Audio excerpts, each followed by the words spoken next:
اگر تم نے اگر اندھ بھکتی کا چشمہ لگایا ہے تو اس چشمے کو اتار کر پھینکو اور دیکھو قرآن کریم کا فرمان، احادیث رسول کا پیغام دیکھو، equality before the Quran, all person all equal in the eyes of Allah Almighty سبحانہ و تعالی۔ اللہ کی نظر میں سب برابر ہیں، چاہے وہ جمن میاں ہو، ایمان اللہ پر ہے، چاہے وہ پروفیسر حسیب الرحمان ہو، ایمان اللہ پر ہے، تو دونوں کی قیمت، دونوں کی فضیلت اللہ تبارک و تعالیٰ کے نزدیک اس کے عمل سے پرکھا جائے گا۔ میرے ہندو بھائیوں، یہ آپ کے گرنتھوں کو چیلنج کرتا ہے ہمارا قرآن۔ آتوا الزکاۃ اقیموا الصلاۃ، سب کے لیے برابر آرڈر۔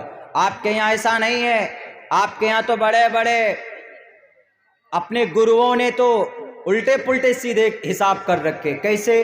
اگر ہمارے ہندو بھائیوں میں برہمن ہوں گے تو وہ پوتر ویدات کو پڑھیں گے، اور اگر کوئی شودر ہوگا، چھیتریہ ہو گیا، ویشیہ ہوگا، اگر کوئی چھیتریہ ہے تو وہ خدمت کرے گا، اور اگر کوئی شودر ہے تو وہ آدیواسی بن کر رہے گا۔ وہ کبھی مندر میں نہیں جا سکتا، کبھی بھی نہیں جا سکتا۔ یہ بھید بھاؤ ہے۔ شودرو برہمن تامتی برہمنಶ್ಚೈತಿ ಶೂದ್ರತಾಂ ಕ್ಷೇತ್ರಿಯೋ ಯಾತಿ ವಿತ್ರತ್ವಂ ವಿಘಾದ್ವಿಚ್ಯಂ ತಥೇಚ್ಛ ಸ ಏಕ್ ಏವಾ ತ್ರಿಪತಿ ಪರ್ಜಾನಾಂ ಕಥಂ ಪುನರ್ಜಾತಿ ಕೀರ್ತಾ پر بھیدہ۔ صاف لفظوں میں وید کہتا ہے کہ یہاں پر کوئی آدمی بڑا چھوٹا نہیں ہے، سب کے سب برابر ہیں۔ عمل اگر اچھا ہے تو ایک غریب آدمی بھی مالدار کے اوپر، مالدار سے بڑھ سکتا ہے۔ کون کہتا ہے؟ پرماتما کہتا ہے۔ ہمارے نبی نے بھی یہی پیغام دیا ہے، لا فضل لعربی علی العجمی، کسی گورے کو کالے پر، کالے کو گورے پر، مالدار کو امیر پر، امیر کو مالدار پر کوئی فوقیت حاصل نہیں ہے۔ میرے بھائیوں، اعتراض کرنے والوں، اعتراض کرنے سے پہلے ہمارے قرآن کے احکامات کو ٹٹولو، قرآن کے فرمان کو پڑھو، نبی کی زندگی کا مطالعہ کرو، وہاں پر تمہاری گرنتھ محمد الرسول اللہ کی زندگی کے اندر نظر آئے گی۔ صرف اندھ بھکت بن کر اناپ شناپ اشکالات سوالات مت پیدا کرو۔ دیکھو کیا برابری ہے، مقام ہے، فضیلت ہے، ایکول اور پرسن اور ایکول، سب کے سب برابر ہیں۔ اگر برابر نہیں ہوتے تو قبیلہ قریش کے، ایک قریش قبیلے کے ایک بہترین خاندان کی ایک عورت، فاطمہ نام کی عورت، چوری اس کا پکڑا جاتا ہے۔ نبی پاک علیہ السلام کے پاس وہ عورت حاضر کی جاتی، آپ علیہ السلام فرمان جاری کرتے، السارق والسارقۃ فاقطعوا ایدیہما، اس عورت کا ہاتھ کاٹ دو اس لیے کہ اس نے چوری کی ہے۔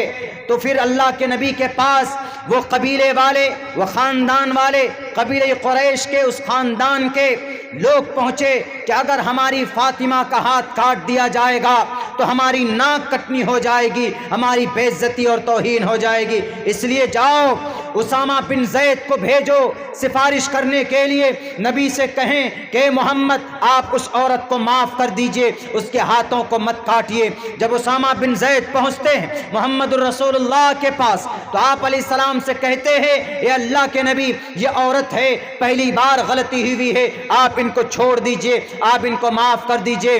دنیا والوں یاد کرنا، میرے نبی کا فرمان یہ تھا کہ اسامہ بن زید، مجھے بڑا دکھ ہوا جو تم اس کی سفارش کرنے کے لیے پہنچے ہو، ایک غلط آدمی کی طرفداری کرنے پہنچے ہو، ایک مجرم کی طرفداری کرنے پہنچے ہو، شرم آنی چاہیے تمہیں۔ کیا تمہیں معلوم نہیں ہے دنیا کے اندر بڑی بڑی قومیں تباہ کر دی گئی اسی طریقے پر، غلط لوگوں کے پیروی کرنے کی بنیاد پر؟ تم اس قوم کو تباہ کرنا چاہتے ہو، تم اس قوم کو برباد کرنا چاہتے ہو، جاؤ تم نکلو یہاں سے، میں فیصلہ کروں گا۔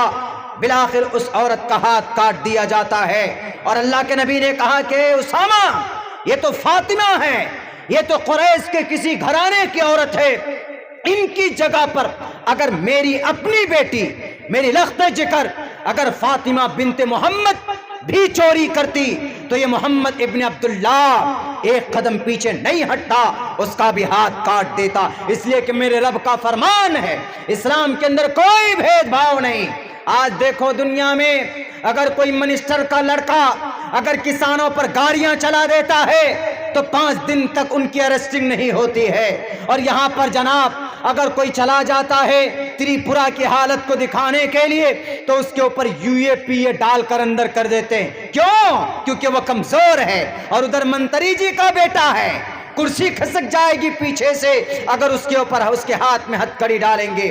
آؤ اسلام کے نظام کو دیکھو، مساوات، برابری، عورت ہو کہ مرد ہو، all person all equal in the sight of the قرآن۔ یہ تو تم نے بنائے، یہ بڑا، یہ چھوٹا، یہ چھوٹا، اسلام کے اندر اس کی کوئی اہمیت اور کوئی حیثیت نہیں۔ میرے بھائیو، صاف لفظوں میں کہا محمد رسول اللہ نے، میں اندھکار کو مٹانے کے لیے آیا ہوں اس دھرتی سے، اللہ تبارک و تعالیٰ نے مجھے بھیجا اس بھید بھاؤ کو ختم کرنے کے لیے اور اس نفرت کو دور کرنے کے لیے، اور آج اسی قرآن پر اور اسی احادیث پر اعتراض در اعتراض کر رہے ہو۔ پتہ نہیں ہے تو پڑھ کر کے دیکھو، محمد رسول اللہ کی پوری زندگی اٹھا کر کے دیکھو، صحابہ کرام پر الزام لگانے سے پہلے اس کو ٹٹولو، جرم کیا ہے، گناہ کیا ہے ان کا؟ کوئی گناہ نہیں ہے، نہیں جی الزام لگائیں گے۔ ارے اسلام کے طرح عدالت، مساوات، برابری دنیا کے اندر آج تک کسی قوم نے نہیں کیا، یہ یاد رکھنا ہوگا تمہیں، معلوم نہ ہو تو معلوم کرنا ہوگا۔ اٹھاؤ تاریخ پڑھ کر، جب ایران حضرت سعد بن ابی وقاص رضی اللہ تعالیٰ عنہ ایران کے گورنر بنے، چونکہ حضرت سعد نے ایران کو فتح کیا تھا، حضرت سعد ایران کے گورنر بنائے گئے۔ حضرت سعد نے جب دیکھا کہ میں گورنر بن چکا ہوں تو اس کے بعد انہوں نے اپنے باڈی گارڈ قائم کیے، باڈی گارڈز رکھے کہ لوگ آئیں گے تو پہلے باڈی گارڈز کو پوچھیں گے تب مجھ سے ملنے آئیں گے۔ حضرت عمر فاروق کو پتہ چلتا ہے، اس وقت امیر المؤمنین، اس وقت کے خلیفہ عمر فاروق تھے۔ حضرت عمر فاروق نے کہا کہ سعد، حضرت بلال حبشی کو ایک چٹھی لکھ کر دیتے، ایک چٹھی، اس چٹھی کو دیتے کہ جاؤ سعد ابن ابی وقاص کو دے دینا، اور سب سے پہلے بلال، کون تھے بلال؟ کالے کلوٹے، کوئی منتری کے بیٹے نہیں تھے، کوئی سنتری کے بیٹے نہیں تھے، کوئی مکھیا ممبر کا چہیتا نہیں تھا۔ مکھیا جی آئیں گے تو لیجئے کرسی، اب مکھیا جی کے پاس بیٹھ گئے تو شان سمجھتے ہیں، اب مولانا عبداللہ کے پاس بیٹھ گئے تو سمجھتے ہیں کہ ارے کن کے پاس بیٹھ گئے، مولانا کے پاس۔ مولانا نعمت ہے، مولانا ہے تو مدرسہ ہے، مولانا رہیں گے تو مدرسے کی آپ یاری کریں گے، لازم ملزوم ہیں۔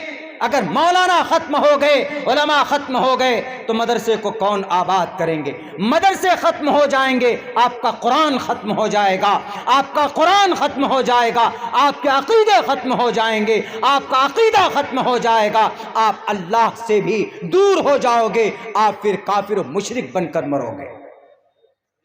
یہ پیغام قرآن کا۔ اسی لیے دنیا دار عہدے پاور والے کی کوئی فضیلت اور کوئی مقام اللہ کی نظر میں نہیں ہے، بلکہ اللہ کی نظر میں اگر کسی کے مقام، کسی کی فضیلت ہے تو اس کے کام کی وجہ سے۔ اس لیے بڑی خوبصورت انداز میں اس منتر میں سمجھایا، میں نے کئی جگہ کہا شودرو برہمن تامتی برہمنشچیتی شودرتام چھتیو یاتی وترتوم وگھادویشیم تتھے چچا سیک ایواترپتی پرجانام کتھم پنرجا تکرتا پربھیدہ۔ صاف لفظوں میں کہا کہ ہر آدمی کو ایک ہی ایشور نے، ایک کو دیوہ، ایک ہی ایشور نے جب پیدا کیا ہے تو پھر یہاں دنیا کے اندر میں لوگ اتنے الگ الگ کیوں بٹ گئے جی؟ کیوں بٹ گئے؟ ہمارے یہاں کوئی سید ہو، قریش ہو، انصاری ہو، شیخ ہو، چودھری ہو، تیلی ہو، فلاں ہو، فلاں ہو، فلاں، سب کوئی مسجد میں جائے گا، نماز ایک قسم میں کھڑا ہو کر پڑھے گا، اور سب کوئی قرآن کریم کی تلاوت کر سکتا، لیکن ہمارے ہندو بھائیوں میں نہیں۔ کہاں سے لاؤ گے اس بیماری کا علاج؟ نرسنگانند تیواری جی ڈاسنا کے مٹھ میں بیٹھ کر تو بڑے بڑی باتیں آپ کو بولنا آتا ہے، کہاں سے لاؤ گے اس بھید بھاؤ کا علاج؟